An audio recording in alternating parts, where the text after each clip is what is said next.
So hello guys, welcome back to India's best YouTube channel for IT JEE Chemistry Advanced। और आज हम discuss करने जा रहे हैं about the purification and separation of organic compounds. तो जेई मेंस के पर्सपेक्टिव से काफ़ी इंपॉर्टेंट टॉपिक आप बोल सकते हो, क्योंकि क्वेश्चंस एक आध क्वेश्चंस आपको देखने को मिल जाते हैं। तो ये काफ़ी रेलेवेंट है आपके जेई मेंस के लिए। और अगर मैं बात करूं एडवांस की, तो एडवांस में तो आपको सब कुछ पढ़ना होता है, ठीक है, क्योंकि काइंड ऑफ ये भी पार्ट ऑफ सब्जेक्ट है। तो एडवांस के लिए भी आपको ये पढ़ना तो है ही, ठीक है। हो सकता है बहुत सारे डायरेक्ट क्वेश्चंस आपको एडवांस में से ना मिले, बट कहीं ना कहीं इनडायरेक्ट यूज़ आपको इसका दिख सकता है। तो छोड़ के जाने लायक टॉपिक नहीं है, ठीक है। और आज कोशिश करेंगे कि काफ़ी कम समय में 1 घंटे के अंदर हम कोशिश करेंगे ये पूरे जितने भी मेथड्स हैं सेपरेशन के, उसको आपको बहुत अच्छे तरीके से समझा दिया जाए। अगर आपने पहले भी पढ़ रखा है तो भी आप ये वीडियो ज़रूर एक बार देख लेना। आपको लिखना कुछ नहीं है, बस अगर आप वीडियो देखोगे तो आपको चीज़ें समझ आ जाएंगी। पीडीएफ आपको ऐप पर मिल जाएगा। आप ChemIIT ऐप पर जा सकते हैं, वहाँ पीडीएफ ओपन रहेगा। ऑर्गेनिक केमिस्ट्री कोर्स के अंदर आप जाएंगे, उसके अंदर प्रैक्टिकल ऑर्गेनिक केमिस्ट्री करके एक फोल्डर बना होगा, उसके अंदर ये पीडीएफ आपको मिल जाएगा अवेलेबल।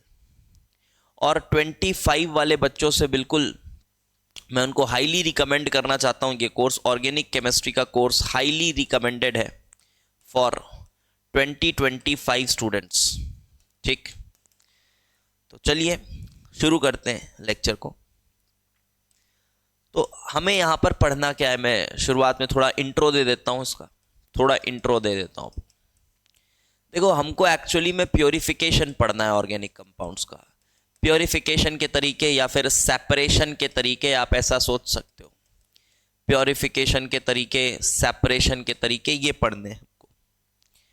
तो प्योरिफिकेशन कैसे किया जाता है, क्योंकि देखो जब कंपाउंड मिलता है आपको, जब भी आपको कोई प्रोडक्ट मिलता है तो वो 100% प्योर नहीं होता। जिस तरह से मेटलर्जी आपने पढ़ा होगा अगर, तो मेटलर्जी में क्या होता है कि जो प्रोडक्ट हमको मिलता है, मतलब जो हमको मेटल मिलता है, वो प्योर नहीं होता।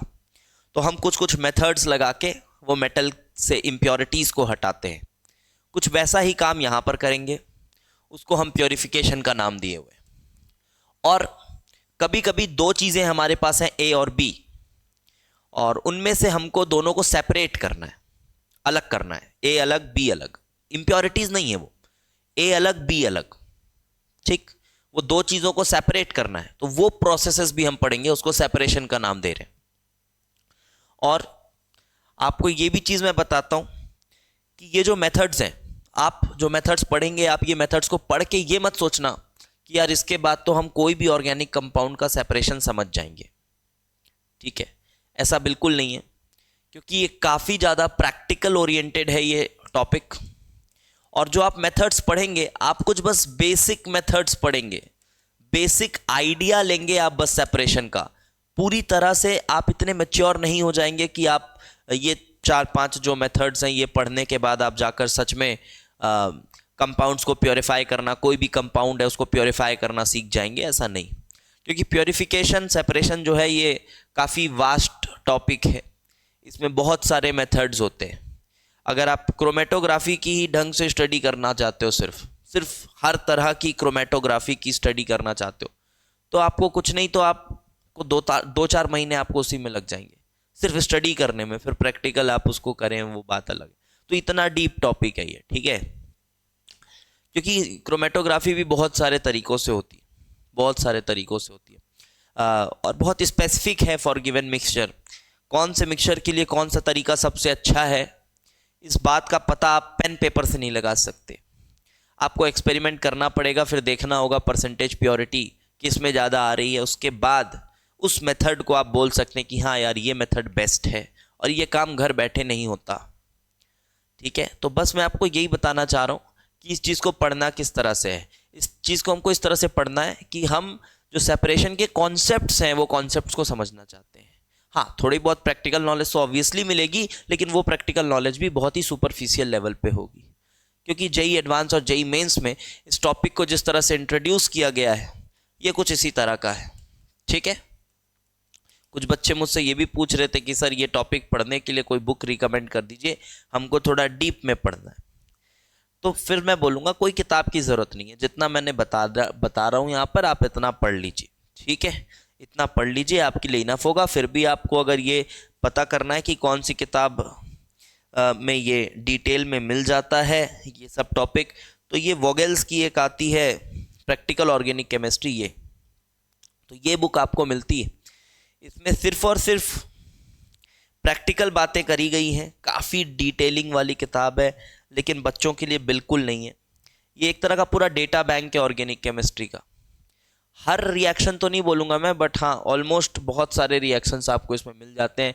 और इसमें एक्चुअली में इस किताब में ये बताया गया है कि रिएक्शन को कराना कैसे है, रिएक्शन को कराना कैसे है, इसके बाद इतना हीट करो, फिर इतने ml ये डालो, फिर इसको स्टर करो, इतने देर के लिए करो। तो ये पूरा प्रैक्टिकल नॉलेज दिया गया है किताब में, पढ़ने की ज़रूरत नहीं है। लेकिन हाँ आगे केमिकल इंजीनियरिंग वगैरह करते हैं अगर आप, तो ये काफ़ी ज़्यादा काम आने वाली किताब है, ठीक है। मैं हाईली रेफ़र करता हूँ इस किताब को डेटाज़ के लिए, क्योंकि काफ़ी ट्रस्टेड है और सही रहते हैं, उसमें डेटाज़ वगैरह सही रहते हैं, ठीक है। तो चलो इस तरह से हुआ इसका इंट्रोडक्शन, और अब हम शुरू करते हैं chapter, that is purification of organic compounds. बहुत सारे मेथड्स हैं। पहला मेथड जो आपको दिया हुआ है वो है फिल्ट्रेशन का। तो चलो मैं यहाँ पर पहले आपको समझा देता हूँ, उसके बाद आप उसको खुद से रीड कर लीजिएगा, ठीक है। फिल्ट्रेशन पहला मेथड दिया हुआ है।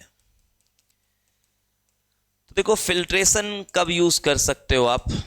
सपोज करो आपके पास दो सॉलिड है, और दो सॉलिड के पाउडर के फॉर्म में आपके पास दो सॉलिड है ए और बी, ये एक सॉलिड मिक्सचर है।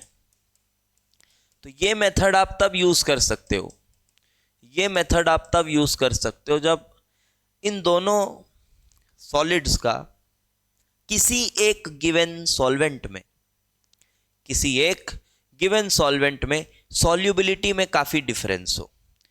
जैसे कोई सॉल्वेंट अगर मैं ले लूँ फॉर एग्जांपल वाटर, तो वाटर में बी पूरी तरह से इनसॉल्युबल है, ए जो है वो सॉल्युबल है। अगर ऐसा मिल जाए तो क्या करना है, फिर पानी डाल दो इसमें, या फिर इसको पानी में डाल दो, तो बी जो है वो प्रेसिपिटेट आउट हो जाएगा, ए डिसॉल्व हो जाएगा, फिर फिल्टर कर दो। इजी बात है, समझ आ गई, ठीक है। थोड़ा कॉमन सेंस भी आपके पास होगा ना, तो आपको चीज़ें बहुत आराम से समझ आ जाएंगी। तो यहाँ पर जो प्रिंसिपल है वो एक्चुअली सॉल्युबिलिटी डिफरेंस का है। ये सब लिखने की ज़रूरत नहीं है आपको, पीडीएफ में सब डिटेल में लिखा हुआ है, मैं आपको समराइज़ करके समझा दे रहा हूँ। फिर पढ़ेंगे आप, एक बार रीड मारेंगे, एकदम अच्छे से क्लियर हो जाएगा। ये मत सोचना कि आप जाके बस पीडीएफ पढ़ लेता हूँ, छोड़ देता हूँ लेक्चर तो समझ आ जाएगा, ऐसा नहीं। बहुत सारी बातें हैं आपको पढ़ के बहुत अच्छे से समझ नहीं आएंगी, तो यहाँ बता रहा हूँ, बस एक बार सुन लो। तो देखो सॉल्युबिलिटी डिफरेंस होना चाहिए गिवन सॉल्वेंट में, तो काम हो जाता है, ठीक। मैंने बता दिया कैसे। लेकिन कभी कभी ऐसा है, मान लो कि जो बी है वो पूरी तरह से इनसॉल्युबल है, बी जो है वो पूरी तरह से इनसॉल्युबल है, और ए जो है ना वो स्पेरिंगली सॉल्युबल है, वो थोड़ा स्पेरिंगली सॉल्युबल है, हल्का डिसॉल्व हुआ है, हल्का नहीं हुआ है। तो फिर ये फिल्ट्रेशन तो बहुत अच्छा तरीका होगा नहीं। तो यहाँ पर ऐसा किया जा सकता है कि इसको हीट कर सकते हो आप। अब जब आप पानी में डालोगे ना इसको मान लो आपने पानी में डाला, इस बार पानी को थोड़ा हीट करिए, और कुछ इस लेवल तक हीट करिए कि जो ए है ये उसमें डिसॉल्व हो जाए, ये जो ए है ये उसमें डिसॉल्व हो जाए, ए डिसॉल्व हो जाए। अच्छा देखो, अब आप बोलोगे सर तो बी भी डिसॉल्व हो सकता है, तो अगर बी भी डिसॉल्व हो जाएगा तो फिल्ट्रेशन उसके लिए फिर ठीक नहीं है। वही मैं कह रहा हूँ, काफ़ी स्पेसिफिक है, जिसमें ऐसा हो जाए उसके लिए फिल्ट्रेशन यूज़ कर सकते हो। किसके किसके लिए ऐसा हो जाएगा ये याद करने की ज़रूरत नहीं है आपको, ठीक है। अभी आप सिर्फ बेसिक आइडिया कॉन्सेप्ट सीख रहे हो, बेसिस सीख रहे हो। सो ये डिसॉल्व हो गया, बी इनसॉल्युबल है, बी उसमें इनसॉल्युबल है, ठीक है। तो क्या करते हैं, पानी गर्म किए, तब तक ये डिसॉल्व हो गया, और अब फिल्ट्रेशन करें, और अब फिर फिल्ट्रेशन किए तो आपका जो फिल्ट्रेट है जो आपका फिल्ट्रेट है, फिल्ट्रेट में आपको ए मिल जाएगा, और बी जो है वो जो बी है वो रेसिड्यू के फॉर्म में आपको अलग हो जाएगा। एक चीज का और इस्तेमाल किया जाता है जब ऐसे पानी गर्म होती है, ध्यान से सुनना, जब गर्म पानी का फिल्ट्रेशन आप कर रहे हो, आप चाहते हो कि फिल्ट्रेशन जल्दी से हो जाए। क्यों ऐसा चाहते हो आप? क्योंकि नॉर्मली जब फिल्ट्रेशन करते हो देखे होगे बहुत धीरे धीरे पानी टप टप टप टप बहुत धीरे धीरे चूता है पानी, है ना। तो आप क्या चाहते हो अभी भाई, बहुत जल्दी फिल्ट्रेशन हो जाए। अब सवाल है जल्दी क्यों चाहते हो? अबे क्योंकि तुमने पानी को गर्म किया था, पानी को गर्म करके तुमने ए को डिसॉल्व किया था। अब सोचो कि आप फिल्ट्रेशन के लिए उसको छोड़ दियो, अब वो पानी पड़ा हुआ है, पानी ठंडा हो जाएगा ना। तो पानी ठंडा होगा तो उसमें जो ए डिसॉल्व्ड था वो तो ए तो क्रिस्टलाइज आउट होने लगेगा, क्योंकि ठंडे पानी में वो स्पेरिंगली सॉल्यूबल है। तो रेसिड्यू में ए बी दोनों मिल जाएगा। थोड़ा बहुत जो नीचे चला गया वो चला गया, बट बाकी जो ए है वो ऊपर ही मिल जाएगा। अगर आप नॉर्मली ऐसी फिल्टर पेपर जैसे लगाते हो और फिल्ट्रेशन कर दोगे तो फिर ऐसा हो जाएगा। इसीलिए यहां पर एक अलग तरह का फिल्टर पेपर तो नहीं बोलूंगा मैं, एक फ्लूटेड फिल्टर पेपर यूज होता है। ये फ्लूटेड फिल्टर पेपर क्या है? वही नॉर्मल फिल्टर पेपर है, बट उसकी जो सरफेस एरिया है फिल्ट्रेशन की उसको बढ़ा दी जाती है। एक ऐसा डिजाइन बना दिया जाता है, ऐसा शटल कॉक जैसा, उसमें फोल्ड कर करके, तो उसकी जो सरफेस एरिया है ना वो बढ़ जाती है, तो फिल्ट्रेशन का प्रोसेस थोड़ा तेज हो जाता है। ये काम किया जाता है फ्लूटेड फिल्टर पेपर। और इसका डायग्राम भी दिखा देता हूँ मैं, दिया होगा, ये देखिए ऐसा, ये फ्लूटेड फिल्टर पेपर, कोई अलग से मटेरियल नहीं है, वही मटेरियल है, बट इसका जो डिजाइन है वो थोड़ा सा चेंज कर दिया गया है। ठीक है। अब एक और तरीका होता है कि ये जैसे आप फिल्ट्रेशन कर रहे हैं, यहाँ पे, ठीक है, मान लीजिए ये आप फिल्ट्रेशन कर रहे हैं, तो ये वाला जो आपका कंटेनर है, अगर इसके एयर प्रेशर को थोड़ा कम कर दिया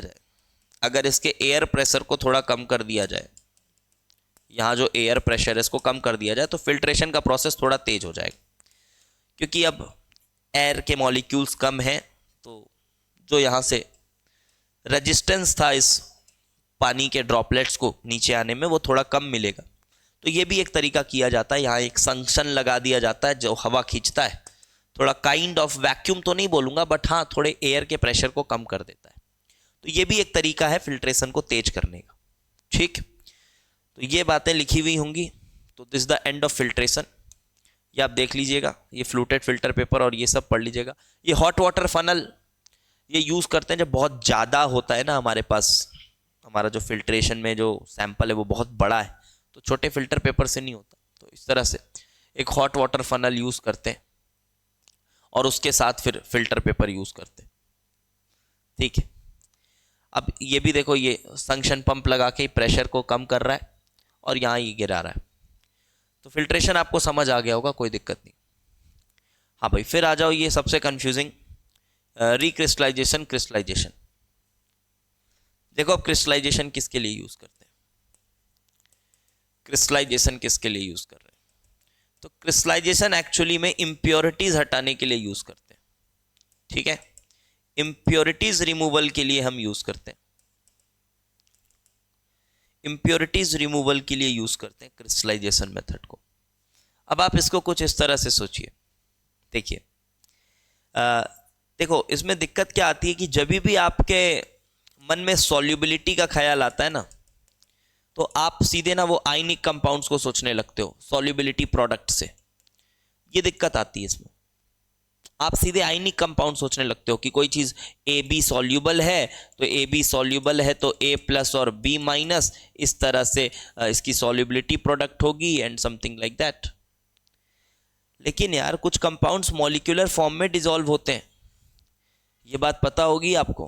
कुछ कंपाउंड्स मॉलिक्यूलर फॉर्म में डिसॉल्व होते हैं। ठीक है, जैसे कि एनिलिन वगैरह है, पानी में डालोगे बहुत अच्छे से डिसॉल्व होते नहीं है, लेकिन हीट वीट किया जाए, शेक किया जाए मिक्सचर को तो डिसॉल्व होते हैं।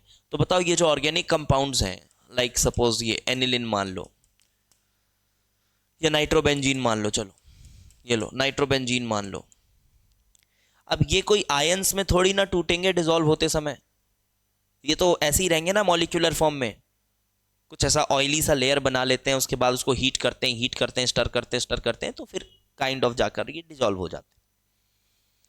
तो अभी मेरी बात को समझना, यहां पर क्या किया जाता है, क्रिस्टलाइजेशन में क्या किया जाता है। ठीक है, क्रिस्टलाइजेशन में क्या किया जाता है, आपके पास कोई ऑर्गेनिक कंपाउंड है ए, कोई ऑर्गेनिक कंपाउंड है ए, जनरली सॉलिड होता है, जनरली सॉलिड होता है, ठीक है, और इसके साथ इसकी इम्प्योरिटीज होती हैं, इसके साथ इसकी इम्प्योरिटीज होती हैं। अब ये जो ए है, आपने इसको डाला, अब देखो इम्प्योरिटीज ना इसी में छुपी हुई है, ऐसे अलग नहीं हो जाती, ऐसा नहीं कि पानी में डाले तो इम्प्योरिटी अलग हो गई, नहीं होती, ठीक है। ये जो ए है और इम्प्योरिटी है, सॉलिड और इम्प्योरिटी, ये दोनों चीजें आपके पास है। अब आप क्या कर रहे हो, आप एक पानी ले रहे हो, ठीक है, अब आप पानी ले रहे हो, सपोज कोई भी सॉल्वेंट लिए, मैं फॉर एग्जांपल अभी मैंने पानी लिया, और पानी में आपने इस पूरे मिक्सचर को डाल दिया, ये पूरे मिक्सचर को आपने पानी में डाल दिया। सपोज करो कि इम्प्योरिटीज की जो सॉल्युबिलिटी थी, इम्प्योरिटीज की जो सॉल्युबिलिटी थी वो ठीक ठाक हाई थी, सॉल्युबिलिटी जो थी इसकी ठीक ठाक हाई थी, किसमें, सॉल्वेंट में। सॉल्वेंट में इम्प्योरिटीज की जो सॉल्युबिलिटी थी वो ठीक ठाक हाई थी, ऐसा मान लीजिए। फिलहाल दो केस बन सकता है, हो सकता है इसकी सॉल्युबिलिटी ज्यादा हो सकता है इसकी सॉल्युबिलिटी ज्यादा हो, दोनों केसेस में क्रिस्टलाइजेशन इस्तेमाल किया जा सकता है। तो अभी फिलहाल इम्प्योरिटीज की सॉल्युबिलिटी थोड़ी हाई है, मैं ऐसा बोल रहा हूं।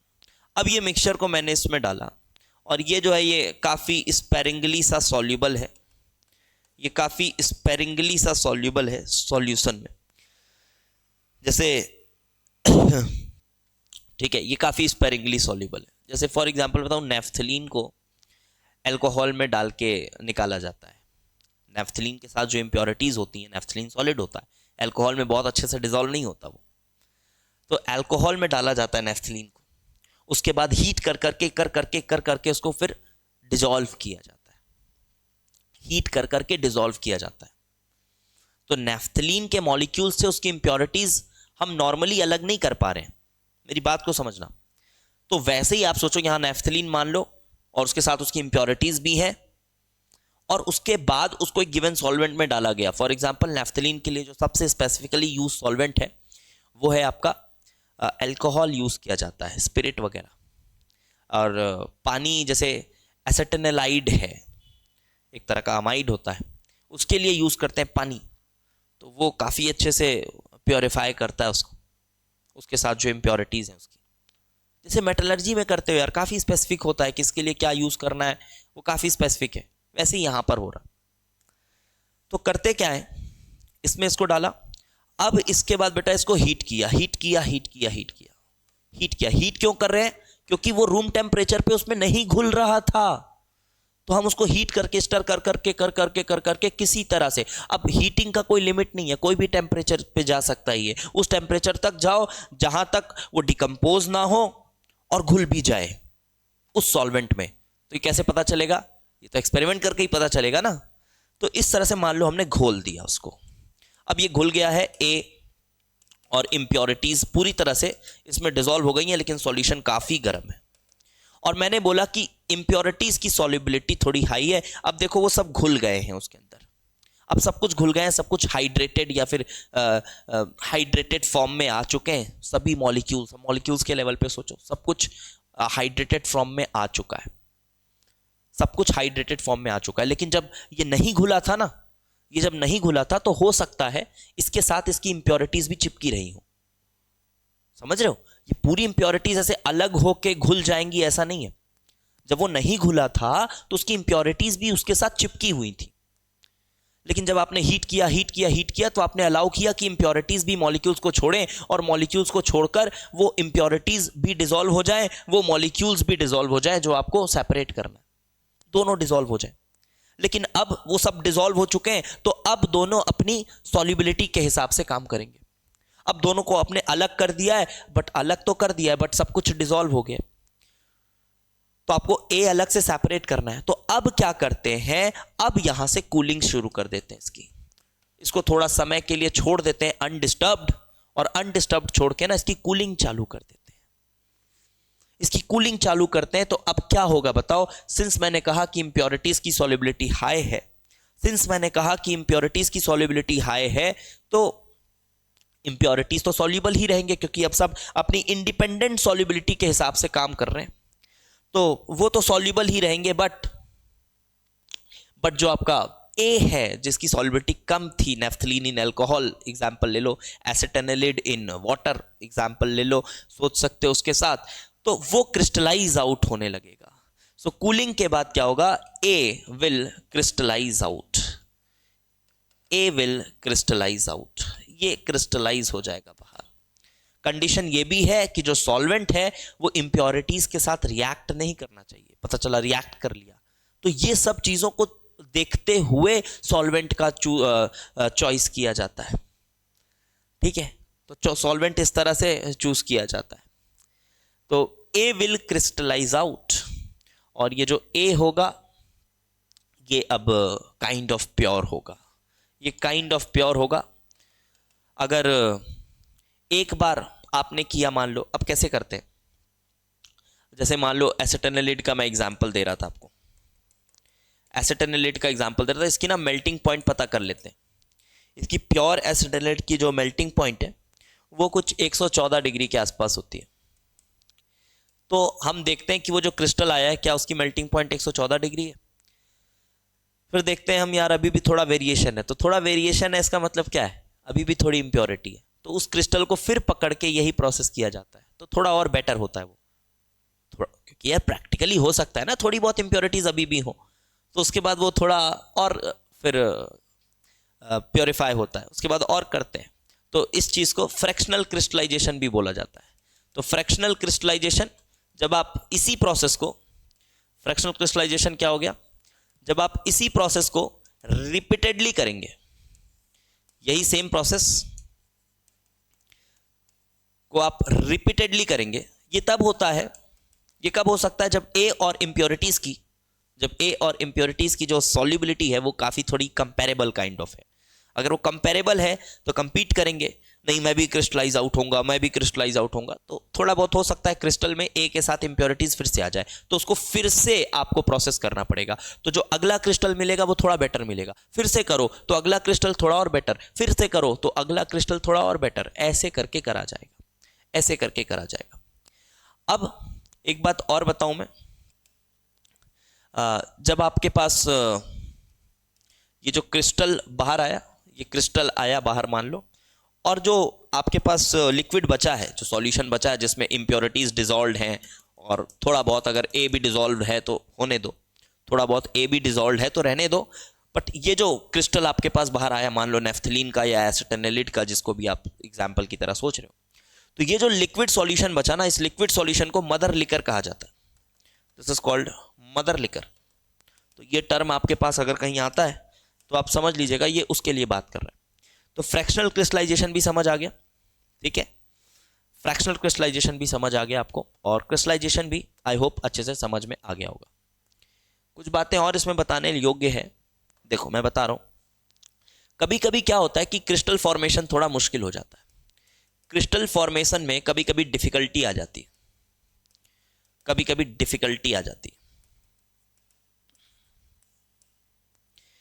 डिफिकल्टी आ जाती है? कुछ लोग ऐसा कहते हैं कि वो सुपर सैचुरेशन अचीव कर लेता है जब उसको आप बहुत अनडिस्टर्ब्ड छोड़ देते हो ना। अभी सुपर सैचुरेशन वगैरह क्या है, मैंने लिक्विड सॉल्यूशन में पढ़ाया हुआ है, अभी यहाँ पर मैं उसके बारे में बात नहीं करना चाहता। तो क्या होता है, सुपर सैचुरेशन वो एक्वायर कर लेता है, मेटास्टेबल स्टेट में आ जाता है, वो क्रिस्टल, वो एक्स्ट्रा सॉल्युबिलिटी से थोड़ा ज्यादा डिसॉल्व होता है। तो हम देखते हैं यार क्रिस्टल ही नहीं बन रहा, हमने उसको अनडिस्टर्ब छोड़ा हुआ है तो क्रिस्टल ही नहीं बन रहा। तो फिर कुछ काम किया जाता है उसमें, 2-3 तरीके यूज किए जाते हैं। या तो ऐसा ग्लास रॉड लेके टेस्ट ट्यूब के अंदर ऐसा स्क्रैच करते हैं, तो स्क्रैच करने से बोला जाता है कि जो टेस्ट ट्यूब का सरफेस है वो थोड़ा रफ होता है, तो उससे सरफेस एरिया बढ़ती है, तो उससे प्रॉपर क्रिस्टलाइजेशन को एक स्पीड अप किया जाता है। तो एक स्क्रैच करके भी करते हैं। Inner walls of test tube is scratched using generally glass rod, it is done. एक और मेथड यूज किया जाता है that is called seeding. Seeding भी एक बढ़िया तरीका है। एक्चुअल कॉन्सेप्ट तो नहीं है इसके पीछे कुछ कि अच्छा ऐसा हुआ तो ऐसा हुआ, लेकिन एक तरीका है कि जैसे सॉल्यूशन है और आपके पास ये मेटास्टेबल स्टेट में सॉल्यूशन प्रेजेंट है, आपको पता है कि ए अपनी सॉल्युबिलिटी एक्सीड कर चुका है, आपको पता है कि ए अपनी सॉल्युबिलिटी एक्सीड कर चुका है, बट फिर भी वो क्रिस्टलाइज आउट नहीं हो रहा है। तो क्या किया जाता है, ए के सॉलिड ए को बाहर से एक्स्ट्रा इसमें डाल दिया जाता है, सॉलिड ए को बाहर से डाल दिया जाता है। तो ऐसा बोला जाता है कि इसका जो न्यूक्लियाई है ये इनको अट्रैक्ट करके वापस क्रिस्टलाइज आउट कर देता है। इस प्रोसेस को कहते हैं सीडिंग, इसको कहते हैं सीडिंग। इसके पीछे कोई गहरा ऐसा कॉन्सेप्ट मत सोचना कि क्या हुआ तो ऐसा हो गया, बट बस इतना समझ लो कि मेटास्टेबल स्टेट में था तो इसी के जैसा आप कोई सॉलिड डालो, इसके जैसा डालो या इसको डालो, आइसोमॉर्फस भी डालने से चल जाता है। आइसोमॉर्फस मतलब क्रिस्टल स्ट्रक्चर सेम हो ना, तो वो क्रिस्टल न्यूक्लियाई की तरह एक्ट करता है। अब छोड़ो ये सब, उतना ज़्यादा आपको नहीं समझना है, बस ये समझ लो कि इसके जैसा कुछ डालने से ये भी प्रेसिपिटेट आउट करना शुरू हो जाता है जब ये मेटास्टेबल स्टेट में प्रेजेंट हो। जब ये प्रेसिपिटेशन ना हो रहा हो, अगर डिफिकल्टी हो रही हो तो आप ऐसा करिए, तो ये तरीका काम करता है। ठीक है, तो ये सब बातें आपको समझ आ गई। This is about crystallisation. तो अब यहाँ से आप पढ़ेंगे तो आपको ये सब चीज़ें क्लियर हो जाएंगी। ठीक है, अब समझ आएगा कि क्या क्या दिया हुआ है।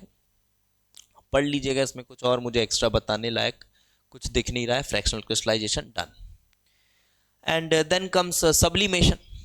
Next is sublimation.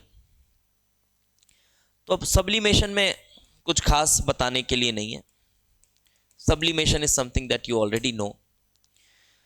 आपके पास कुछ सॉलिड मिक्सचर्स हैं, आप उसको हीट कर रहे हो, वो सब्लाइम हो जा रहे हैं, सब्लाइम होके ऊपर वॉल्स में कलेक्ट हो जा रहे हैं।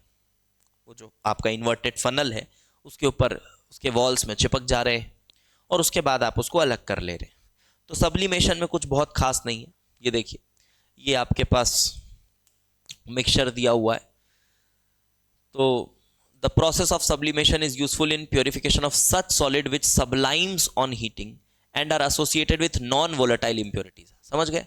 जैसे मान लो अमोनियम क्लोराइड है जो कि वोलेटाइल होता है, वो किसी एक नॉन वोलेटाइल सब्सटेंस के साथ मिला हुआ है, तो आपको कुछ नहीं करना है, सॉलिड मिक्सचर लेना है, कोई सॉल्वेंट नहीं, कुछ नहीं, पकड़ के हीट कर देना है। पकड़ के हीट करोगे, ऊपर चला जाएगा, और यहाँ पर जो आपका सब्लिमेट है वो आपको मिल जाएगा, और उसको आप अलग कर सकते हैं। सब्लिमेट है ऊपर मिल जाएगा और आप उसको अलग कर सकते हैं।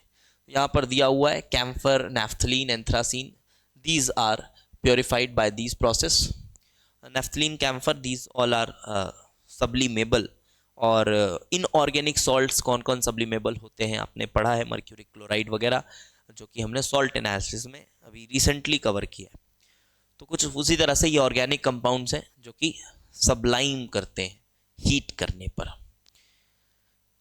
ठीक है, और देखो एक बात और लिखी गई है, in case of organic compounds which are decomposed by heat, sublimation is done under reduced pressure.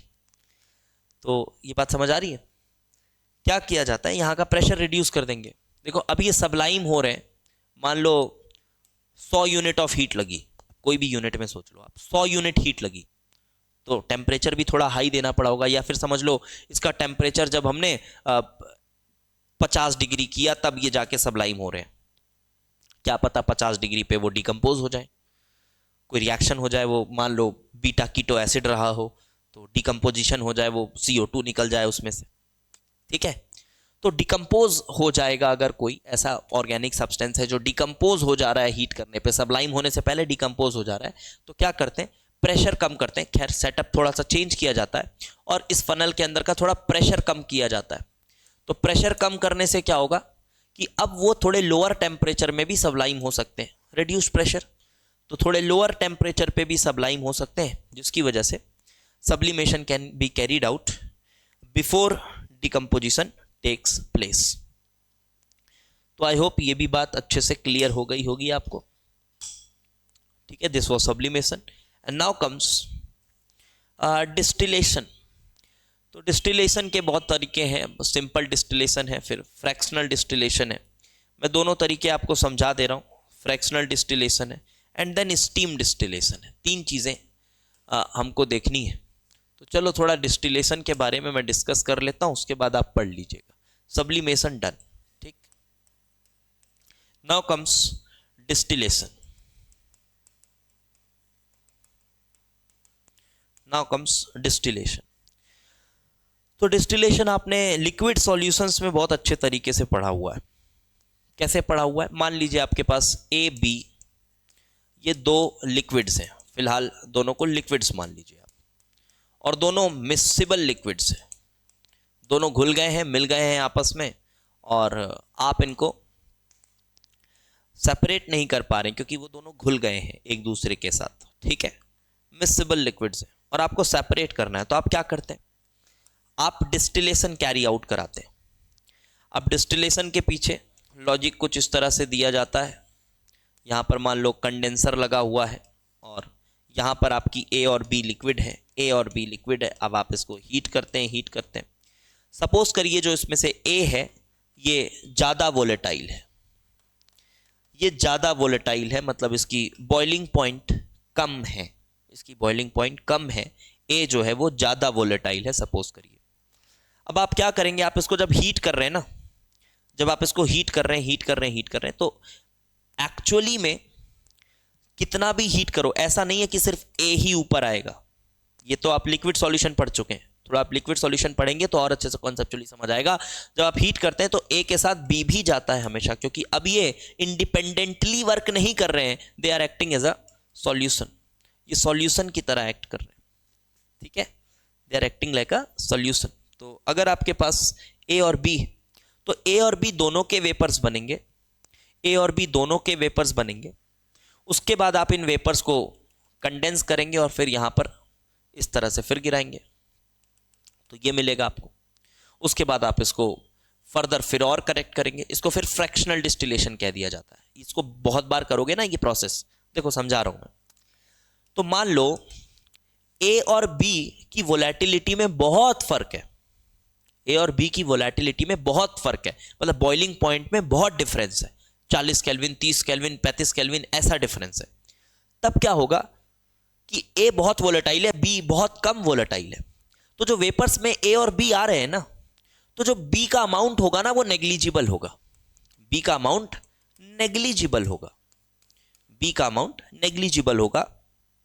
और नेग्लिजिबल अमाउंट ऑफ बी यहां पर अगर आएगा तो इसको बार बार करने की जरूरत नहीं है, बस आप ये ले लीजिए ए और बी। अगर ये 99% भी प्योर है ए, तो क्या दिक्कत है? तो ऐसे प्रोसेसेस में हम सिंपल डिस्टिलेशन करते हैं। एक स्टेप का डिस्टिलेशन हुआ, बस हो गया, क्या दिक्कत है? एक स्टेप में डिस्टिलेशन हो गया। और अगर ये सॉलिड है कोई, तब तो फिर बहुत आराम से हो जाता है, क्योंकि सॉलिड की जो वोलेटिलिटी है वो बहुत कम है। जैसे अगर सॉलिड इन लिक्विड है तो डिस्टिलेशन आप बढ़िया से यूज कर सकते हैं, ठीक है। तब आप डिस्टिलेशन बढ़िया से यूज कर सकते हैं, क्योंकि वो सॉलिड की वोलेटिलिटी तो बहुत कम होती है ना, बॉइलिंग पॉइंट वगैरह बहुत हाई होती है अगर कोई चीज सॉलिड है रूम टेम्परेचर पे। तो अगर ये लिक्विड्स हैं तो इस तरह से काम किया जा सकता है। अब सोचो अगर ए और बी की बॉइलिंग पॉइंट कंपेरेबल है, ए और बी की जो बॉइलिंग पॉइंट है वो कंपेरेबल है, तब आपको क्या करना पड़ेगा? तब यहां पर ए और बी दोनों आएंगे, दोनों आएंगे। हाँ, मानता हूं अगर ए की बॉइलिंग पॉइंट थोड़ी ज्यादा है तो ए थोड़ा ज्यादा आएगा, ऐसा आएगा 60% ए 40% बी। लेकिन अभी भी 40% बी है, अभी भी 40% बी है, तो आप इसको प्योर ए नहीं मान सकते। तो आपको इसी प्रोसेस को ना बार बार कराना पड़ेगा, बार बार कराओ, बार बार कराओ, बार बार कराओ। इसके लिए और डिटेल में आपको देखना है तो आप लिक्विड सॉल्यूशंस पढ़िए थोड़ा मेरे से, तब आपको वहां पर मैंने डिस्टिलेशन, फ्रैक्शनल डिस्टिलेशन बहुत डिटेल में पढ़ाया है। अब ऑर्गेनिक केमिस्ट्री में उतनी जरूरत नहीं है, फिर भी आपको बेसिस बता दिया जा रहा है कि किस तरह से कराया जाता है, आपको इससे समझ में आ जाएगा, ठीक है। तो ये 60-40 है, तो 60-40 आ गया यहां पर। अब इसके बाद फिर से इसका डिस्टिलेशन कराओ, तो अब जो आपको वेपर मिलेंगे, now it will be even more rich in a, क्योंकि अब ये ए में थोड़ा और रिच होगा ना। मान लो ये 70-30 हो जाएगा, उसके बाद फिर और कराओ, और करो, तो बहुत सारे स्टेप्स में कराया जाता है। अब ये तो एक मॉडल मैंने बताया, इसको कराने के बहुत सारे तरीके होते हैं। फ्रैक्शनेटिंग कॉलम लगाए जाते हैं, हर्डल्स लगाए जाते हैं, हर्डल्स लगा के भी कराते हैं। कंडेंसर नहीं लगाते कभी कभी तो हर्डल्स लगा देते हैं। हर्डल्स लगाने से क्या होता है, जो मॉलिक्यूल्स जाते हैं तो टक्कर खाते हैं, तो एनर्जी लूज करते हैं, तो उससे टेम्परेचर कम होता है तो ठंडे होते हैं और फिर चलते हैं ऊपर। तो ऐसा भी किया जाता है, अलग अलग तरीके हैं कराने के, बट जो बेसिस है, मॉडल है, वो कॉन्सेप्ट है, वो यही है, कॉन्सेप्ट यही है।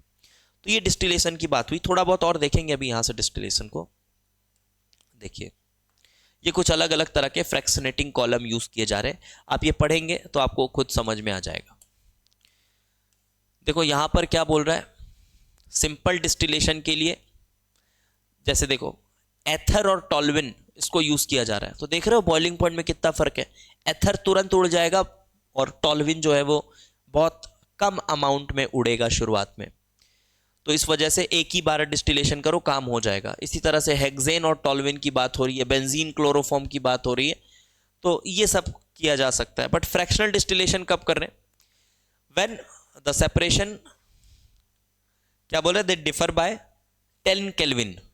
समझ आ गई बात, 10 केल्विन मतलब नाउ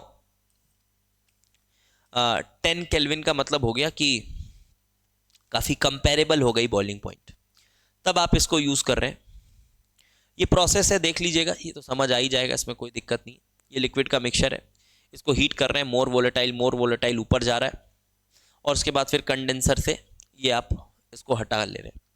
ठीक है, आप कंडेंसर से हटा रहे हैं, आपने अलग अलग तरह के फ्रैक्शनेटिंग कॉलम यूज किए, ऊपर वही जाएगा, ऊपर वही जाएगा, ज़्यादा ऊपर वही जाएगा जो ज़्यादा वोलेटाइल होगा। तो इस तरह से भी किया जाता है, जो लेस वोलेटाइल है वो यहाँ नीचे कहीं रह जाएंगे और फिर ये ऊपर जाएगा और इस तरह से इसको निकाला जाता है। ये एक तरह का फ्रैक्शनेटिंग कॉलम है और अलग अलग तरह के भी यूज किए जा सकते हैं। ये हुई डिस्टिलेशन। अब एक और चीज है यहां पर, ये देखो, डिस्टिलेशन अंडर रेड्यूस्ड प्रेशर, इसकी क्या बात है, देखिए इसकी क्या बात है। डिस्टिलेशन आप करा रहे हो, ठीक है, अभी जैसे मैंने बताया आपको, जैसे सब्लिमेशन कराते थे तो वैसे ही आप डिस्टिलेशन करा रहे हो। अब मान लो कोई ऑर्गेनिक कंपाउंड ऐसा है, कोई ऑर्गेनिक कंपाउंड ऐसा है जिसको आप हीट करके उसको वेपराइज करने की कोशिश कर रहे हो और उसी कोशिश में वो डिकम्पोज हो जा रहा है, ऐसा भी तो हो सकता है, उसी कोशिश में वो डिकम्पोज हो जा रहा है। तो अगर वो डिकम्पोज हो जा रहा है ना, वोलेटाइल है मानते हैं, लेकिन वो डिकम्पोज हो जा रहा है, तो आपको क्या करना पड़ेगा, आपको कुछ ऐसा सेटअप करना पड़ेगा कि थोड़े कम टेम्परेचर में ही वो उड़ जाए, मतलब उसकी बॉइलिंग पॉइंट कम करनी पड़ेगी। अबे तो बॉइलिंग पॉइंट कम कैसे होता है, कैसे होता है, बाहर के प्रेशर को घटाकर, बाहर के प्रेशर को घटाओगे तो बॉइलिंग पॉइंट वैसे भी कम हो गई, क्योंकि बॉइलिंग पॉइंट तो बाहर के प्रेशर पे डिपेंड करती है। तो वही बोला जा रहा है यहां पर, अंडर रेड्यूस्ड प्रेशर आपने डिस्टिलेशन कराया है। A liquid boils when it vapour pressure becomes equal to the external pressure, concept बताया थोड़ा बहुत। And obviously the same liquid would boil at a lower temperature if the pressure on it is reduced. Since the liquid now boils at a lower temperature, its decomposition does not occur.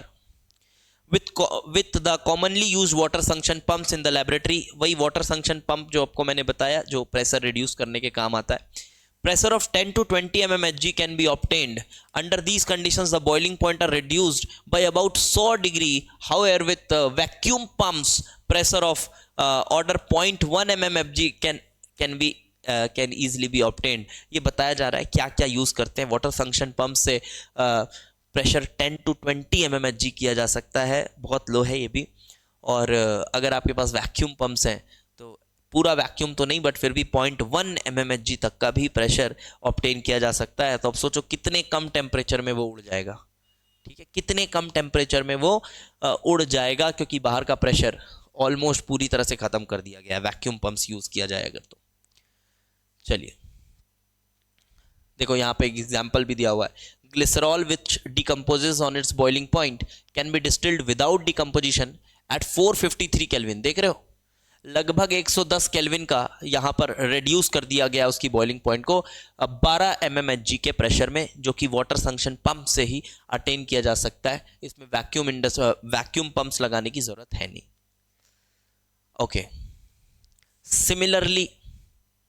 Similarly एक और तरीका use किया जाता है, वो है steam distillation.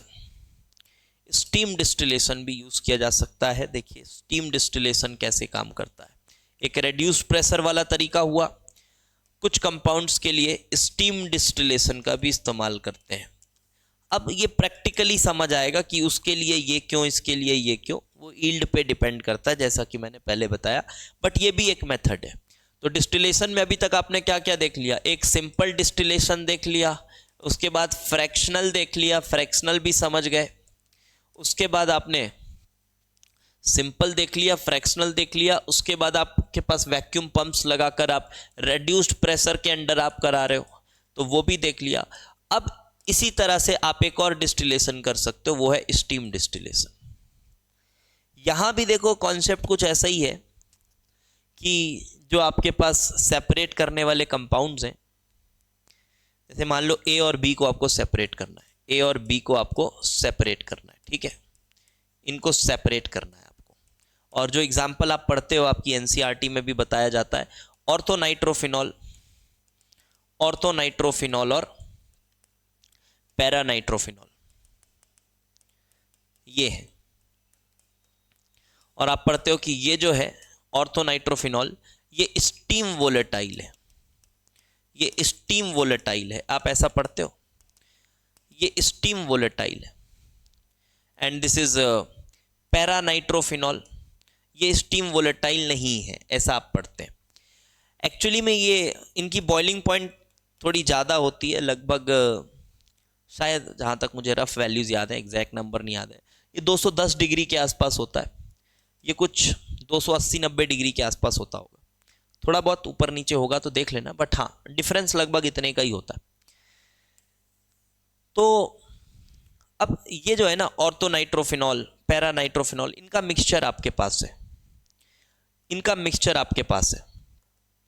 अब यहां पर देखो थोड़ा सा अलग तरह का काम है कि इसको ना हम डालते हैं पानी के साथ, समझना बात को, इसको पानी में डाल दिया मैंने, पानी में ये ऑर्थोनाइट्रोफिनॉल और पैरानाइट्रोफिनॉल, मैं अभी पूरा नहीं लिख रहा, ए और बी लिख रहा हूं, पानी में मैंने डाल दिया ए और बी को, ठीक, पानी में डाला और फिर इसको हीट वीट कर रहे हैं। तो अब देखो इसको पूरी तरह से बॉईल होने के लिए, ये इमिसिबल है पानी के साथ, यहां कोई राउल्ट्स लॉ वगैरह मत लगाना, ये पानी के साथ इमिसिबल है, ये इमिसिबल है विथ वाटर। तो जब पानी के साथ इमिसिबल होता है, अगर ये पानी के साथ इमिसिबल है, तो ये बॉईल कब होगा सॉल्यूशन, या फिर मैं बोलूं सॉल्यूशन का जो वेपर प्रेशर होगा वो एक्सटर्नल प्रेशर के बराबर कब होगा? तो इसमें इंडिविजुअली देखा जाता है, P टोटल जो होगा ये सिंपली P1 प्लस P2 होगा, और ये इंडिपेंडेंटली एक्ट कर रहे हैं P1 प्लस P2। तो ये जो सॉल्यूशन है, हम बोले अगर कि सॉल्यूशन बॉईल कब होगा, तो बॉईल तब होगा जब P एक्सटर्नल किसके बराबर हो जाए, P1 प्लस P2, यही होगा ना कॉन्सेप्ट, तो यही होगा, P1 प्लस P2 के बराबर हो जाए P एक्सटर्नल, तब ये बॉईल हो जाएगा, सीधी सी बात है। तो यहां पर देखो क्या होता है, पानी के साथ मिक्सचर इसलिए करके रखते हैं, पानी के साथ इसलिए मिक्सचर करके रखते हैं क्योंकि अगर हम इसकी बॉइलिंग पॉइंट सपोज करो 220 डिग्री है, तो थोड़ी ज़्यादा ही है बॉइलिंग पॉइंट, काफ़ी ज़्यादा है, पानी से तो काफ़ी ज़्यादा वोलेटाइल है ये। तो अगर हम इसको बस पकड़ के, ऐसा आप सोचो कि सर ए और बी को पकड़ के हीट करते तो इसको नॉर्मल सिंपल डिस्टिलेशन से कर लेते तो हो जाता, नहीं होता, क्योंकि यहां पर क्या है, तुम्हारा 220 डिग्री का टेम्परेचर है, अब इसका बॉइलिंग पॉइंट इतना ज़्यादा है, तो काफ़ी हीट करने पर ये जाके बॉईल होगा, काफ़ी हीट करने पे बॉईल होगा ये, ठीक है, काफ़ी हीट करने पे बॉईल होगा, और उस हीट पे ये भी डिकम्पोज हो जाता है, उस हीट पर ये भी डिकम्पोज हो जाता है, काफ़ी हीट पर बॉईल होगा। तो पानी को यूज कर रहे हैं हम यहां पर, पानी को यूज कर रहे हैं ताकि पानी क्योंकि ज्यादा वोलेटाइल है, तो ये जो पी टोटल पी एक्सटर्नल के बराबर करना है ना, तो इसमें पानी काफी कंट्रीब्यूशन दे देता है, पानी काफी कंट्रीब्यूशन, अगर आप 100 डिग्री भी रखते हो तो पानी काफी कंट्रीब्यूशन दे देता है। तो पानी काफी कंट्रीब्यूशन देगा, थोड़ा बहुत अगर ये भी कंट्रीब्यूशन दे दिया P2, अब P2 में कौन है, जैसे A और B है, तो B तो और ज्यादा नॉन वोलेटाइल है, आप पैरानाइट्रोफिनॉल की तरह सोचो। तो यहां जो वेपर्स बनेंगे इसमें मेजरली तो पानी होगा, मेजरली पानी होगा, बट पानी के साथ कौन आएगा, A आ जाएगा थोड़ा बहुत, और B यहीं रह जाएगा। तो पानी को क्यों यूज कर रहे हैं समझ रहे हो, क्योंकि उसकी जो वेपर प्रेशर है वो बोल रहा है भाई इतनी वेपर प्रेशर मैं नहीं अचीव कर सकता, अगर इतनी वेपर प्रेशर मुझे अचीव करनी पड़ी ना तो मैं तो डिकम्पोज हो जाऊंगा, क्योंकि मेरा वोलेटिलिटी बहुत कम है। तो पानी बोलता है कोई बात नहीं, मैं तुम्हारे साथ डिसॉल्व हो जाता हूं और फिर उड़ जाऊंगा और उड़ते उड़ते तुमको भी ले चलूंगा। समझ गए बात? उड़ते उड़ते तुमको भी ले चलूंगा। कुछ इस तरह का कॉन्सेप्ट यहां पर लगता है स्टीम डिस्टिलेशन में।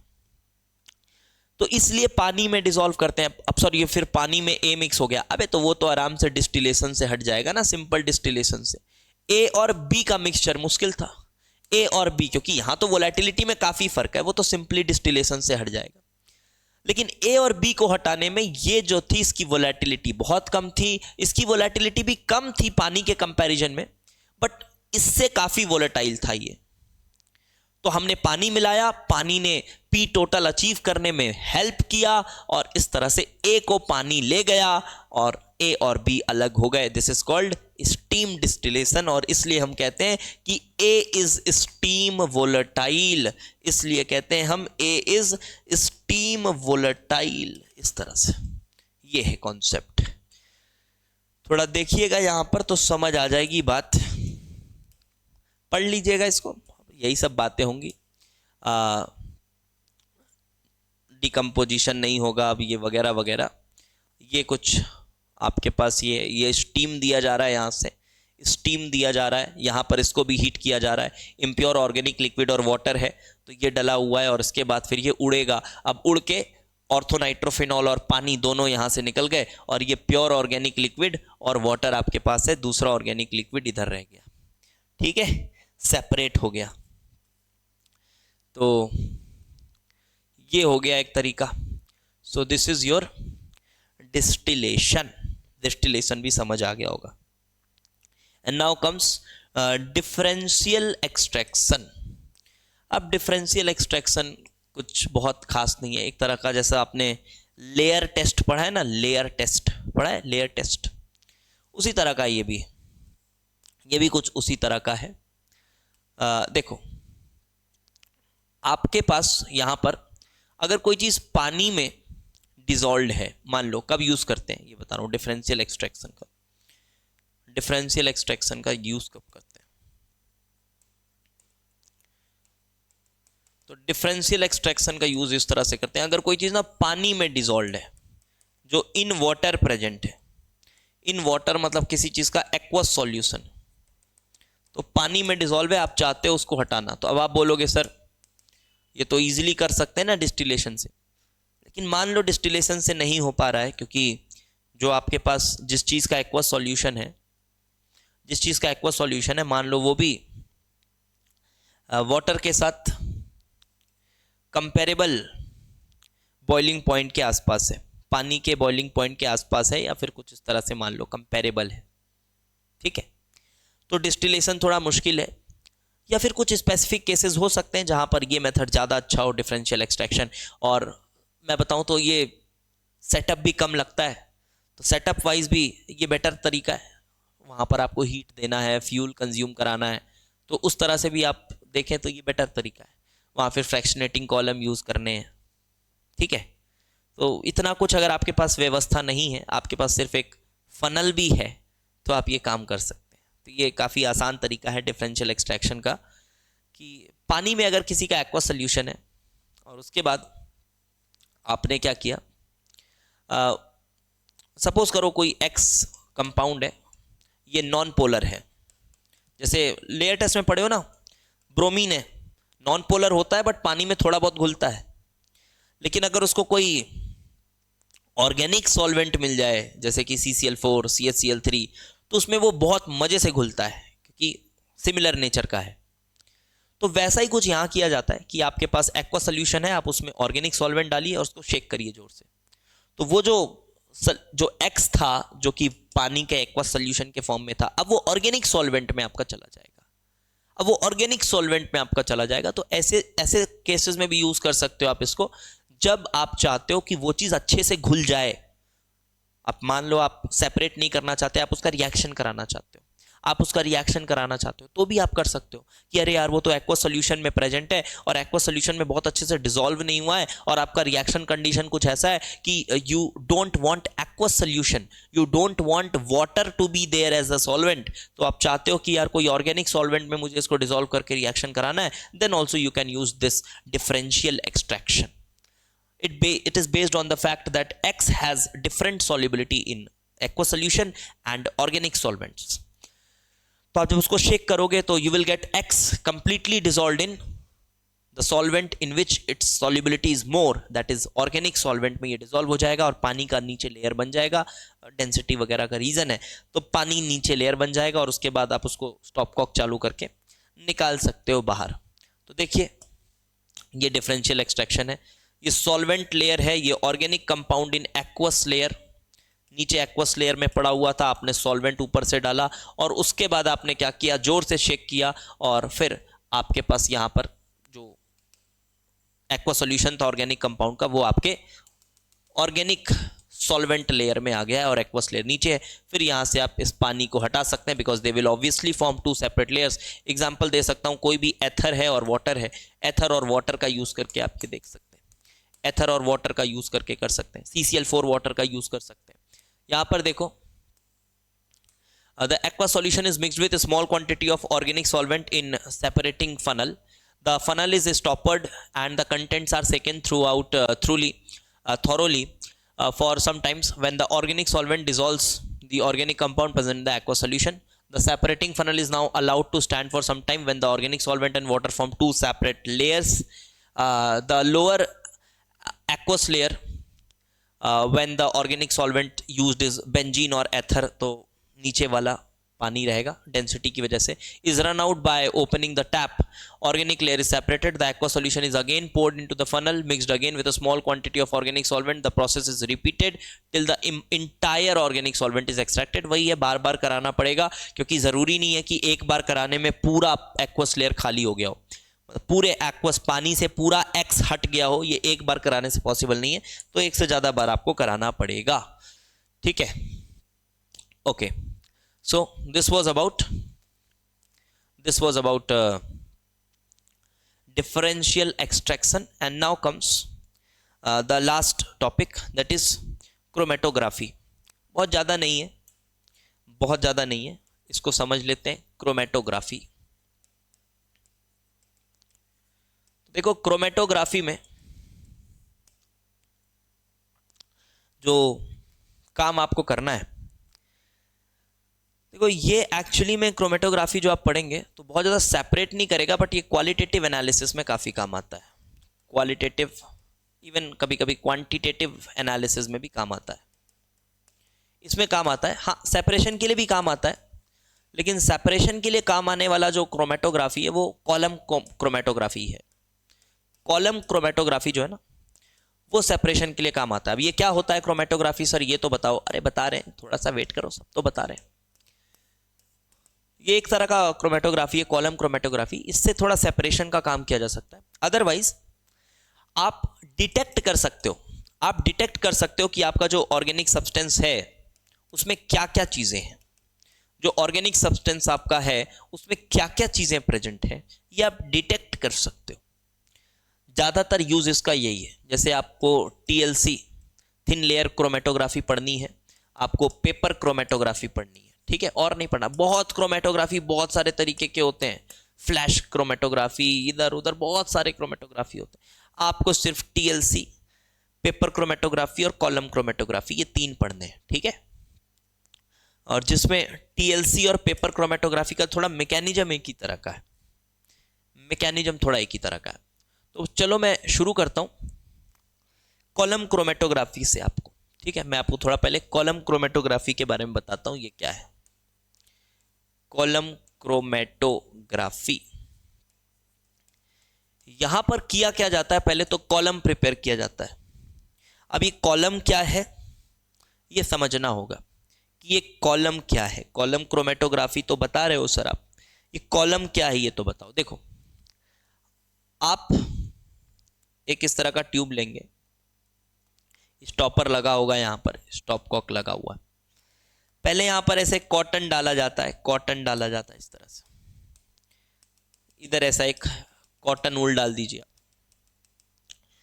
उसके बाद आपको थोड़ा सैंड डाला जाता है, थोड़ा सा सैंड डाला जाता है, ठीक। तो ये कॉटन डालिए, फिर यहां पर थोड़ा सैंड डाला जाता है, ये सैंड है, मान लीजिए ये सैंड है।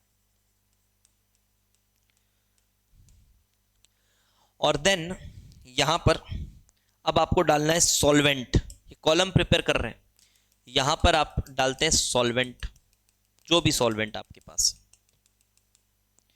ये सॉल्वेंट डाला आपने, और सॉल्वेंट में ना कोई एडजॉर्बेंट डाला जा सकता है, जैसे सिलिका हो सकता है, चारकोल हो सकता है। तो सॉल्वेंट मिक्स्ड विथ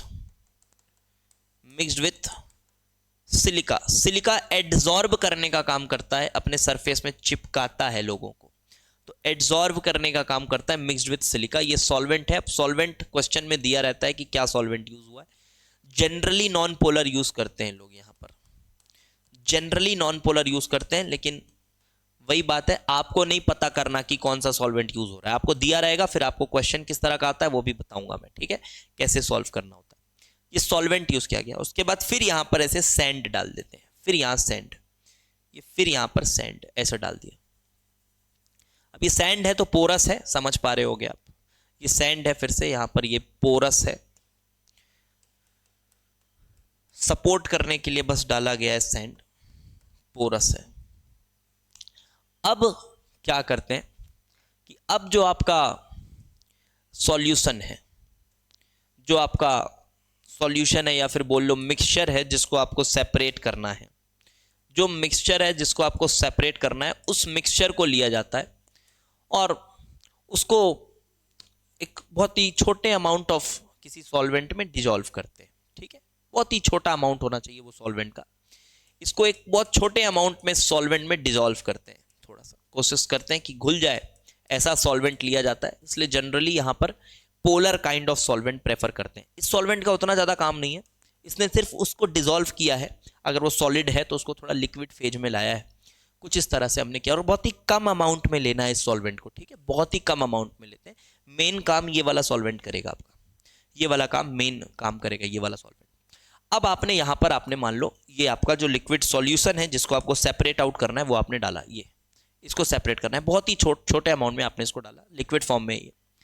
और फिर इसके ऊपर हम इसी सॉल्वेंट को और डालते हैं ताकि ये इसको ऐसा बहा पाए, समझ रहे हो, उसके फ्लो को मेंटेन करा पाए। अब ये पेनिट्रेट करेगा, ऐसे ऐसे ऐसे पेनिट्रेट करेगा आपका ये जो येलो वाला जो आपका सॉल्यूशन है, ये पेनिट्रेट करेगा इसमें, ये इस तरह से पेनिट्रेट करेगा। इसके अंदर जो मिक्स्ड सब्सटेंसेस हैं उसके बारे में बताता हूं अभी आपको।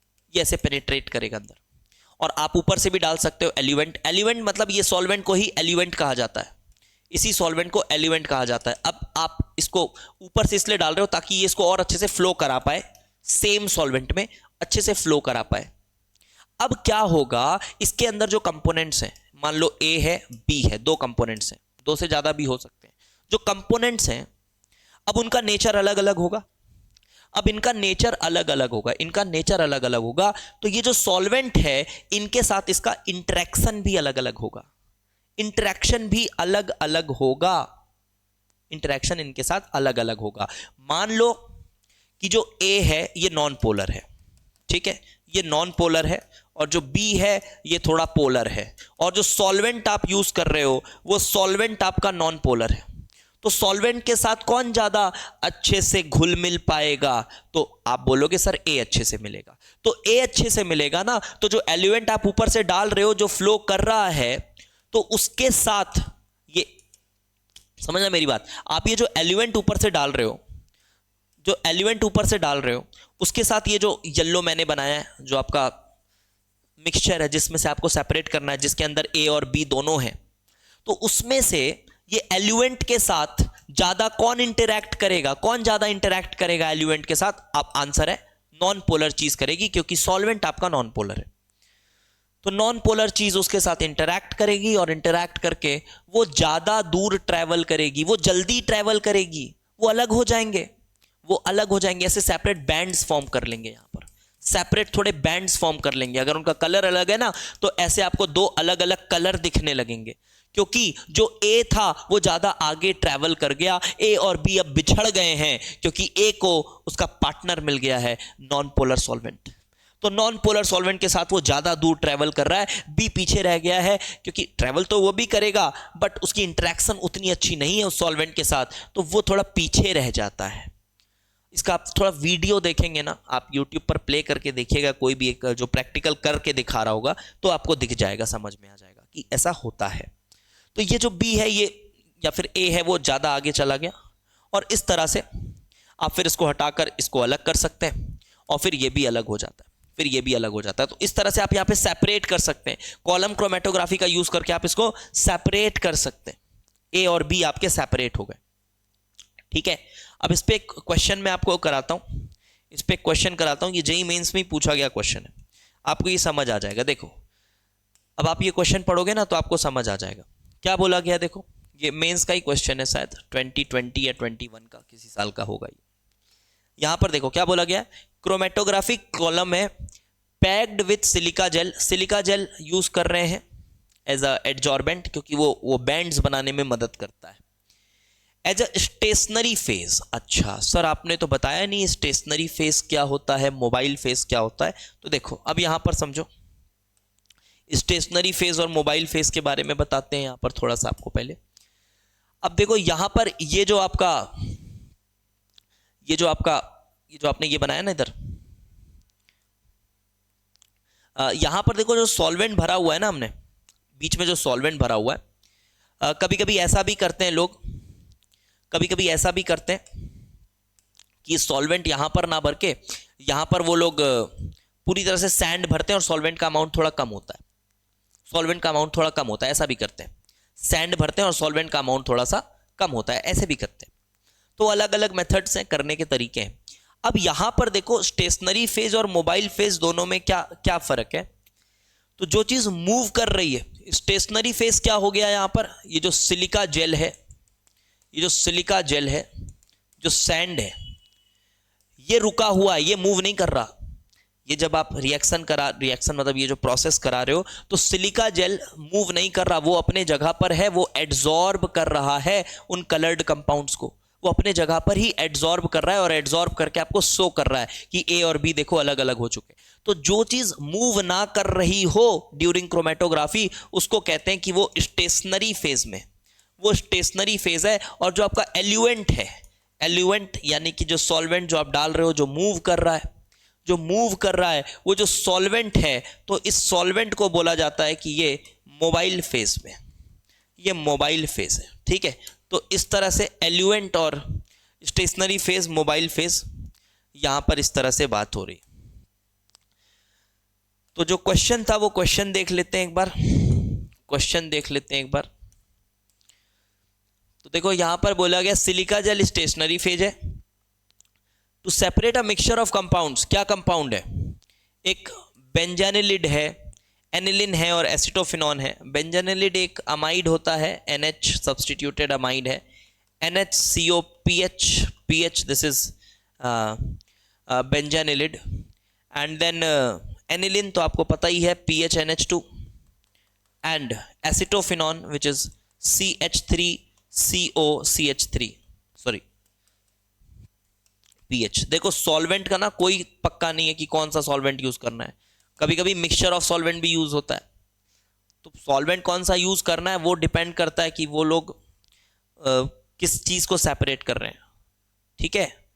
क्योंकि इतना आसान तो नहीं है कि पोलर है तो पोलर में घुलेगा, नॉन पोलर है, अरे भाई कितना घुलेगा वो भी तो मैटर करता है, कितना घुलेगा, ठीक है। तो पता चल रहा है कि अरे यार दोनों लगभग आसपास के पोलर हैं, ध्यान से सुनना, दोनों लगभग आसपास के पोलर हैं। तो अगर हम एकदम से पोलर यूज कर लेंगे ना तो क्या पता वो दोनों एकदम साथ साथ ही चलने लगे और सेपरेट ना हो पाए। तो इस तरह से कुछ एक मिक्सचर यूज किया जाता है कि थोड़ा सा नॉन पोलर भी डाल देते हैं यार, ताकि ये जो ए और बी में थोड़ा डिफरेंस आ जाए, तो वो इस तरह से किया जाता है। तो यहां पर भी इसी तरह से काम किया जा रहा है। बेंजानिलिड, एनिलिन और एसिटोफिनॉन, ये तीनों बहुत ज़्यादा पोलर तो नहीं है बट थोड़े पोलर भी हैं, और इनमें एक हाइड्रोफोबिक ग्रुप भी लगा हुआ है, दैट बेंजीन रिंग, तीनों में ही है वो। When column is eluted with a mixture of solvents hexane and ethyl acetate, ethyl acetate polar होता है आपको पता है, एंड हेक्सेन नॉन पोलर होता है, 20:80 के रेशियो में लिया गया, तो आप बोल सकते हो कि जो नेट सोल्यूशन, जो सॉल्वेंट है, जो नेट सॉल्वेंट है वो आपका पोलर नेचर का है, जो नेट सॉल्वेंट है वो आपका पोलर नेचर का है। तो पोलर नेचर का नेट सॉल्वेंट है, तो the sequence of the obtained compounds is, इन तीनों में कौन ऑब्टेन जल्दी होगा, तो जो पोलर होगा वो थोड़ा पहले चल जाएगा, थोड़ा पहले चल जाएगा। 20:80 के रेशियो में उन्होंने अपने हिसाब से डाला है, और प्रैक्टिकल कर करके उन्होंने देखा कि यार ये रेशियो जो है वो सही रेशियो है इन कंपाउंड्स के लिए, तो आपको बता दिया है 20:80 के रेशियो में है। तो देखो आप मान लो कि थोड़ा जो ज़्यादा पोलर होगा वो पहले चल जाएगा, क्योंकि रिजल्टेंट जो आपका सॉल्वेंट है वो पोलर नेचर का है। अच्छा, तो इसमें सबसे ज़्यादा पोलर, ये तो सबसे कम पोलर दिख रहा है क्योंकि इसमें CO बॉन्ड नहीं है, CO बॉन्ड थोड़ी पोलैरिटी रहती है उसमें, डेल्टा प्लस डेल्टा माइनस, तो यहाँ डेल्टा प्लस डेल्टा माइनस ठीक ठाक है, यहाँ भी डेल्टा प्लस डेल्टा माइनस है, लेकिन आपको पता है जब अमाइड आ जाता है तो ये डिस्ट्रॉय करता है पोलैरिटी को, डेल्टा प्लस को कम कर देता है अपने इलेक्ट्रॉन्स देकर, अपने इलेक्ट्रॉन्स देकर डेल्टा प्लस को कम कर देता है, इसकी इलेक्ट्रोफिलिसिटी भी काफ़ी घट जाती है, बट स्टिल ये इससे ज़्यादा पोलर होगा। तो मैं ये कहूँगा कि जो C है एसिटोफिनॉन, ये सबसे जल्दी आएगा, सबसे जल्दी नीचे आएगा C, उसके बाद आपका आएगा A, और ये जो एनिलिन है ये उतने पोलर नेचर का नहीं है, बहुत अच्छे से डिसॉल्व भी नहीं होता ये पोलर सॉल्वेंट्स में, तो ये थोड़ा पीछे रह जाएगा।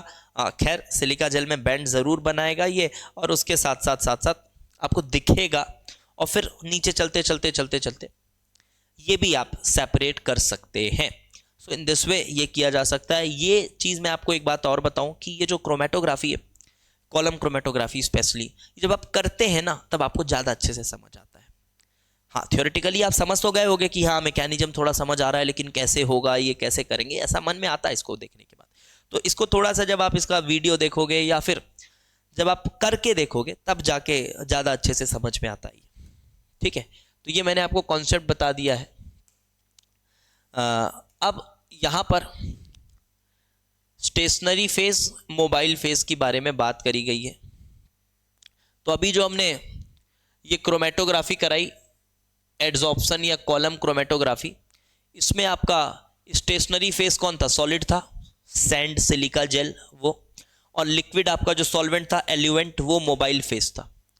इसी तरह से TLC कराएंगे, यहाँ भी सेम इसी तरह से होता है, थिन लेयर क्रोमेटोग्राफी अभी कराएंगे। ये आपके पास high performance liquid chromatography HPLC, ये आपके सिलेबस में नहीं है, आपको पढ़ने की जरूरत नहीं है। गैस लिक्विड भी आपको नहीं पढ़ने की जरूरत है कुछ खास। हाँ, इसके मोबाइल स्टेशनरी फेज देख लीजिए क्या होता है। पेपर क्रोमेटोग्राफी तो काफ़ी सिंपल है, तो आपको करना होता है, ये तो करते भी हैं। लिक्विड यूज हो रहा है, देखो यहां पर लिखा हुआ है लार्ज स्केल सेपरेशंस में कौन यूज हो रहा है, कॉलम, लेकिन बाकियों के लिए क्या लिखा हुआ है, क्वालिटेटिव एनालिसिस। तो जनरली क्वालिटेटिव एनालिसिस मतलब आप डिटेक्ट कर सकते हैं कि आपके इस सैंपल में उसके अंदर कौन कौन सी चीजें प्रेजेंट हैं, वो आप डिटेक्ट कर सकते हैं। ठीक है, तो चलो थोड़ा बहुत अब बता देते हैं, और थोड़ा TLC वगैरह के बारे में भी। तो ये देखो, ये डायग्राम के साथ बताया गया है, ये सैंड डाला गया है और फिर एल्यूएंट डाल रहे हैं, इन्होंने शायद पूरा सैंड डाला हुआ है, mixture of compounds ABC plus sand plus adsorbent. यहाँ पर इन्होंने सॉल्वेंट नहीं डाला है, पूरा सैंड डाले हुए हैं, ये भी ठीक है, कोई दिक्कत नहीं है। कुछ लोग सॉल्वेंट भी बीच में डाल के करते हैं, तो वो भी हो जाता है, कोई दिक्कत नहीं। और उसके बाद ऊपर से सॉल्वेंट डाला जा रहा है, ऊपर से सॉल्वेंट डाला जा रहा है। अब एक चीज को समझना, यहां पर ये समझना, ये जो सॉल्वेंट डला हुआ है ना, ये जो सॉल्वेंट यहां मैंने ड्रॉ करते समय थोड़ा सा ये ज्यादा अमाउंट में दिख गया है आपको, तो आपको लग रहा होगा कि सेपरेट लेयर बना दिया है। ऐसा सेपरेट लेयर जैसा नहीं बनाया उसने, वो ड्रॉ करने में आपको लग रहा होगा कि देख के वो सेपरेट लेयर से लिक्विड के ऊपर वो कैसे है, तो सैंड अंदर चला जाएगा ना, जाएगा, बिल्कुल जाएगा। वो सॉल्वेंट मैंने इस तरह से बनाया कि आपका जो सैंड आपने डाला हुआ है ना, उसमें सॉल्वेंट भी डाला हुआ है। जो सैंड है, सैंड के साथ आपने सॉल्वेंट भी डाला हुआ है, ऐसा सोचिएगा। ऐसा नहीं कि सॉल्वेंट अलग लेयर बनाया हुआ है, वो आपको मैंने समझाने के लिए अलग से ऐसा लेयर दिखाया है सॉल्वेंट का, फिर उसके ऊपर ऐसा सैंड दिखाया है। ऑल्दो वो सैंड तो ऑब्वियसली उसके अंदर पेनिट्रेट करेगा क्योंकि सॉलिड होता है, तो पेनिट्रेट करेगा। तो आप समझो यहाँ पे सॉल्वेंट भी है, सैंड भी है और सिलिका भी है, और उसके ऊपर से फिर आप एलिमेंट डाल रहे हो, यानी कि वही सॉल्वेंट डाल रहे हो, जिसकी वजह से आपका काम ये हो रहा है। तो ये कॉमन सेंस है, खैर आप देख सकते हैं। चलिए, तो थोड़ा बहुत और थिन लेयर क्रोमेटोग्राफी के बारे में बता देता हूँ, ये कैसे करते हैं। ये लाइंस वगैरह रीड कर लीजिएगा, समझ में आ जाएगा। अब यहां पर क्या हो रहा है, ये टीएलसी क्रोमेटोग्राफी है, थोड़ा कैपिलरी एक्शन पे बेस्ड है, कैपिलरी एक्शन पे बेस्ड है। यहां पर एक ग्लास का एक पतला सा प्लेट यूज किया जाता है और उसके ऊपर एक थिन लेयर लगाई जाती है, ठीक है। ग्लास का एक पतला सा लेयर यूज करते हैं, उसके ऊपर एक थिन लेयर लगाई जाती है, ऐसे आपके एडजॉर्बेंट की ऐसे थिन लेयर लगाई जाती है। ये लेयर लगा हुआ है, मान लो thin layer of adsorbent is used, this is thin layer of adsorbent used. बहुत ही पतला लेयर यूज होता है एडजॉर्बेंट का, ठीक है। अब इसके बाद यहां पर क्या करते हैं कि एक ऐसा लाइन खींचते हैं और इसके बीच में जो आपका ऑर्गेनिक सैंपल है, अब यहां सेपरेट नहीं करते, अब हम यहां पे क्वांटिटेटिव क्वालिटेटिव एनालिसिस कर रहे हैं। हमको पता करना है कि उसके अंदर क्या क्या है, तो उसको यहां पर ऐसे डालते हैं, वो ऐसा करके एक स्पॉट, ये एक स्पॉट बनाते हैं, ये ऐसा एक स्पॉट बनाते हैं लाइक दिस। ये आपका ऑर्गेनिक जो स्पॉट है वो यहां पर डालते हैं। देखिए ये आपका ऑर्गेनिक स्पॉट है, देखिए यहां पर, ये डायग्राम से आपको समझ में आएगा। Look, TLC plate is taken, 2 pencil lines are drawn. ये टीएलसी प्लेट लिया गया है, एडजॉर्बेंट को कोट किया गया है ग्लास प्लेट में, ये सैंपल का स्पॉट डाला गया है, बेस लाइन है, और ये सॉल्वेंट फ्रंट है, टॉप लाइन, जहां तक ये चल के जाएगा अपनी कैपिलरी एक्शन से। सो a solution of the mixture to be separated is applied as a small spot, solution डाल दिया गया small spot के फॉर्म में, और कैपिलरी एक्शन से ही ऊपर जाएगा। As the solvent moves up, the components of the mixture also moves up along the plate. चलेगा, ये सॉल्वेंट मूव करेगा, आपने सॉल्यूशन डाला, आपके पास जो भी ऑर्गेनिक कंपाउंड था, मान लो कंपाउंड ए था, उसके अंदर बी और सी मिक्स्ड थे, आपने उसको, वही मैंने बताया आपको, कोई सॉल्वेंट में डिसॉल्व करेंगे, छोटे से कोई सॉल्वेंट में डिसॉल्व करेंगे, जैसे कॉलम क्रोमेटोग्राफी में किया, और उसी सॉल्वेंट को फिर आपने यहां पर ऐसा करके ड्रॉप वाइज 2-3 ड्रॉप आपने यहां डाला, तो अब उसका सॉल्वेंट ऐसे मूव करेगा ऊपर, उसके अंदर जो सॉल्वेंट था वो ऊपर मूव करेगा, कैपिलरी एक्शन, तो ये मूव करेगा ऊपर। अब वो मूव करेगा तो इसके अंदर सेम जैसे कॉलम क्रोमेटोग्राफी में हो रहा था, यहां भी वही हो रहा है, सेम वैसे ही यहां पर हो रहा है। यहां जो सॉल्वेंट आपका यूज हो रहा है वो आपका लिक्विड है, और वो लिक्विड आपका मोबाइल फेज है, वो आपका मोबाइल फेज है, समझ आ गया, वो आपका मोबाइल फेज है। और यहां पर ये जो एडजॉर्बेंट यूज हो रहा है ये आपका स्टेशनरी फेज है। वहां भी कुछ ऐसा ही तो हो रहा था, बट वहां पर सैंड वगैरह यूज कर रहे थे, थोड़ा तरीका अलग था। यहां पर आप डिटेक्ट ज्यादा अच्छे से कर पाएंगे, डिटेक्ट अच्छे से कर पाएंगे। अब ये जाएगा, अब इसके अंदर जो चीजें हैं वो ए यहां आ गया, बी यहां आ गया, सी यहां आ गया, इस तरह से आपको मिल जाएंगे। और ये सॉल्वेंट फ्रंट है, सॉल्वेंट अल्टीमेटली चल के यहां तक जा रहा है, और बीच में इसके साथ जो भी चीजें थी उसको ये अपने इंटरैक्शन के हिसाब से अलग अलग डिस्टेंसेस में सेपरेट करता हुआ निकल जाएगा, अलग अलग डिस्टेंसेस में सेपरेट करता हुआ निकल जाएगा। So this is how TLC is done. अब ये क्या बताया है, देखो ये क्या बताया है, ultraviolet light, iodine vapours, chemical methods. कभी कभी क्या होता है, कलर्ड नहीं होते सब्सटेंसेस, जो उसके अंदर मिक्सचर में चीज़ें थी वो कलर्ड नहीं होते, तो उनको देखने का अलग अलग तरीका होता है। कभी यूवी लाइट मार के देखते हैं, कभी कभी आप हाइड्रोजन डाल दीजिए, मान लीजिए एल्डिहाइड है, एल्डिहाइड है, कलर तो नहीं दिखेगा उसके अंदर, तो आप उसमें 2,4-DNP डालिए तो थोड़ा ऑरेंज ऑरेंज जैसा कुछ बन जाएगा, तो आप समझ जाइएगा अच्छा ये तो एल्डिहाइड कीटोन होगा। तो इस तरह से पता करते हैं, उसको बोलते हैं केमिकल मेथड, पढ़िएगा समझ आ जाएगा।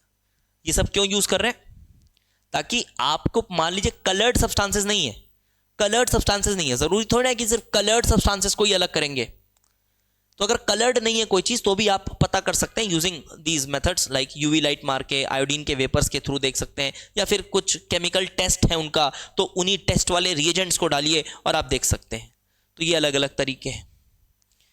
अच्छा, अब ये RF, इसको लेके बड़ी चर्चा रहती है, सर RF निकालना है, RF, अरे कुछ नहीं है RF भाई, ये देख लो, it is actually the distance traveled by the compound X upon distance traveled by the solvent front Y.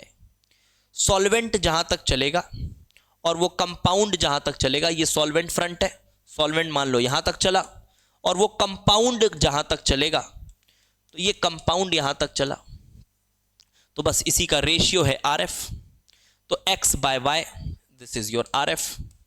तो अगर मान लो किसी का ये जो RF है, ये वैल्यू रिटेंशन फैक्टर बोलते हैं इसको, ये वैल्यू अगर कम है, इसका मतलब क्या हुआ, अगर X बहुत कम है, इसका मतलब वो जो X था वो सॉल्वेंट के नेचर का नहीं है, समझ गए, उसके साथ बहुत अच्छा इंटरैक्ट नहीं किया, क्योंकि जो अच्छा इंटरैक्ट करेगा वो इसके साथ ज्यादा दूर तक जाएगा, ये इसके साथ ज्यादा दूर तक जाएगा, और जो धीरे चल रहा है इसका मतलब उसका इंटरैक्शन जो है उस सॉल्वेंट के साथ वो उतना अच्छा नहीं है, उसका इंटरैक्शन उस सॉल्वेंट के साथ उतना अच्छा नहीं है, तो वो इस तरह से चल रहा है। तो इस तरह से आप रिटेंशन फैक्टर निकाल सकते हैं।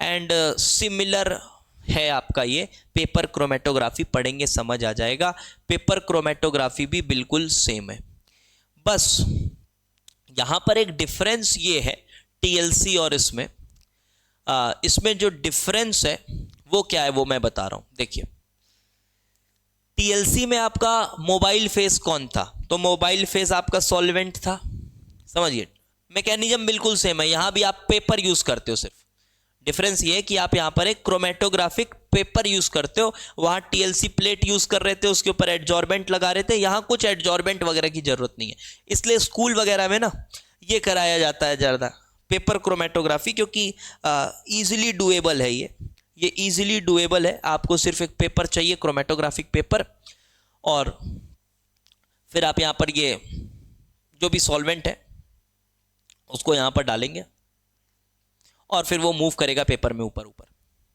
तो डिफरेंस क्या है, ये देखिए यहां पर आपको डिफरेंस समझ आएगा।